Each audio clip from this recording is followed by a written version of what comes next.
យោស្រានេះខ្លាំងដល់កយនេះដេកតិចសិនចូលយកស្រូវអង្គុយអោបដបស្រាអាមេអាកាស្ពឹកអស់អោរា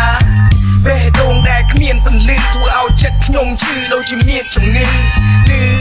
តាំងពីតូចដល់ធំជាមួយកូនខ្មែរក្នុងហ្គេងដូចខ្ញុំនៅក្រុមខ្លាចអត់ខ្លាចឃ្លានចូលលក់អាភៀនឲ្យអ្នកជក់គ្រឿងញៀនឲ្យព្រាមយោស្រានេះខ្លាំងដល់កយនេះដេកតិចសិន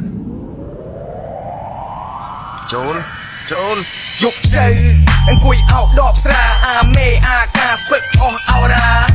បេះដូងដែលគ្មានពន្លឺធ្វើឲ្យចិត្តខ្ញុំឈឺដូចជាមានជំងឺ